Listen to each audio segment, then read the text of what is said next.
I živjeli su srećno do kraja života. Zvuči kao bajka, a u realnosti izgleda i postala bajka. Baš s te strane što samo u Srbiji imamo oko 9000 razvoda godišnje.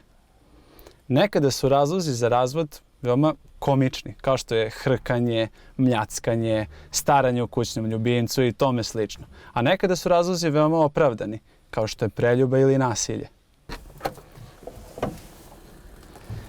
Nekada su se žene nalazile u mnogo većem problemu, zato što ako su i želele da napuste supruga, nisu mogle zbog finansijske zavisnosti, a nisu imale ni gde da idu, zato što roditelji nisu željeli da ih prime jer je to bila sramota za njih. I tako su morale da trpe i maltretiranje, nasilje, preljub i mnoge druge stvari. Ali kako se društvo menjalo, tako su i žene postale više nezavisne, samostalne i polako je došlo do toga da se kaže da je bolje dobar razvod nego li loš brak. Izgleda da nije toliko problem u tome koji su razlozi za razvod, nego koji su razlozi za brak. Da stvari nisu tako crne, govori činjenica da mnogi ljudi opstanu u braku sve dok ih smrt ne rastavi. Na primjer, rađeno je jedno istraživanje sa 75 parova koji su bili duže od 50 godina u braku i postavljeno im je pitanje koja je tajna dugovečnog braka. Često su govorili svi ti parovi da je tajna u tome da se često smejete zajedno. Često su također govorili da je tajna u tome kada da ćutite, a kada da govorite. I to je zaključak istraživanja. Tajna komunikacije jeste ono što može da pomogne da vaš brak bude dugovečan. I možete naći mnoge savete kako da imate uspešan brak. I da bismo mogli da odgovorimo na to pitanje, smatram da je važno da vidimo kako shvatamo ideju zaveta. Recimo da je zavet poput ugovora dve strane da će ispoštovati određeni dogovor. U braku to je obećanje vezano za zajednički život gdje se deli i dobro i zlo, zdravlje i bolest i tako dalje. A poslovni ugovor je dogovor u kojem se dve strane obavezuju na fair poslovanje gdje će prodavac da obezbedi proizvod po dogovorenoj ceni, a kupac će da isplati tu cenu. Ali još više od toga mi smo zbunjeni šta znači biti u pravom zavetu, jer svi ugovori koje potpisujemo uglavnom imaju ograničen vek trajanja. Na primjer, telefon. Recimo da ste dobili odličan popust ili čak besplatan telefon uz tarifu i obavezu na 2 godine.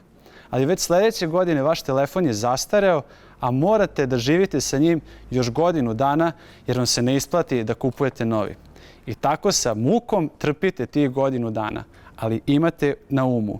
Proći će taj rok i dobit ćete novi telefon. Naša ideja zaveta je oblikovana ovim različitim ugovorima koji su u velikoj većini slučajeva privremene prirode, dok sa brakom treba da bude drugačiji slučaj. Ako želiš da imaš uspešan brak, onda treba da želiš da imaš nešto što traje, a ne nešto privremeno. Ovdje je problem u kojem se mnogi nađu i kažu vidjet ću da li ovo funkcioniše. Ako ne, idem na sljedeće. To nije želja za srećnim brakom, to je želja za pilot verzijom. Nekada je i žalosno i smešno, a nekada je korisno to što se brak poredi upravo sa kolima. Da što duže traje, što je veća kilometraža. Često je sve manje užitka, sve nekako istrošenije i sve češće ljudi gledaju možda da nešto drugo sebi nabave.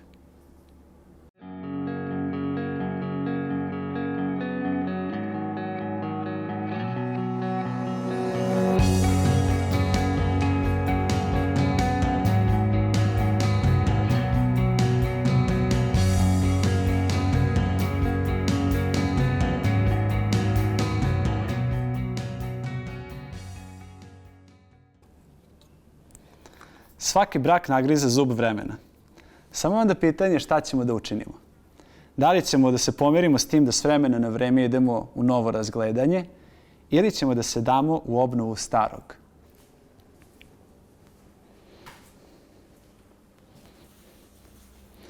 Kada auto počne da pokazuje prve mane i slabosti, neki jednostavno odmah se reše starog automobila i kupe novi. Neki opet znaju da ne mogu da priušte neki novi automobil i onda se pomire s tim da će voziti krš do kraja svog života. A neki, koji su retki, krenu da sređuju svoj stari automobil, da ga farbaju i od njega da prave predivni oldtimer.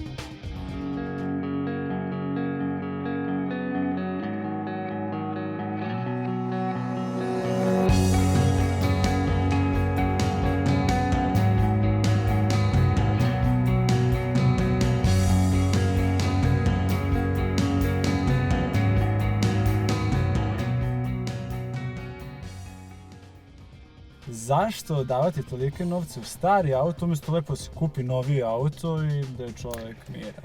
To je poseban osjećaj onog momenta kad posle godinu, 2, 3, zavisi u kakvom je stanju auto bio od jednog kršena napraviti jedan divan auto s kojim, vidite, ja sam s ovim autom, recimo ove samo godine, bio u Budimpešti, bio na Balatonu, bio u Bosni, bio u Andrićgradu, bio u Rudu. Znači, napravio sam već ove godine nekih par hiljada, skoro 7-8 hiljada kilometara i to je jedno posebno uživanje. Šta je najveći izazov kad se tako sređuje stari automobil? Je li marija, je li ne znam, oko motora da se reši? Pa ne, manje više motor je manji problem. Najveći problem je limarija, delovi, niklovani, svetlosne grupe, branici. To zahteva da bi auto izgledao lepo, to mora biti perfektno. Ali nemamo beneficiju za oldtimere. Znači, oldtimer se smatra u stvari, narod kaže oldtimer, međutim ne. To su automobili istorijske vrednosti kad napune 30 godina. Tako da imamo milion problema, ali na kraju kad se završi auto, onda zaboraviš sve probleme. Ako ono što si ti zamisli u glavi pre par godina, i to na kraju bude, srce ti bude ovako kad bude gotovo. Jedan auto koji je sada završen pre mjesec dana, koju sam posvetio godine rada, kad je sve bilo gotovo i kad se ga provozi, kad se ga odvezu na petlju i kad sam vidio da te karakteristike od pre 40 godina mogu da se mere sa današnjim i da sam uspeo u svim detaljima, onda je srce ovako, zadovoljstvo, to ne može da se plati.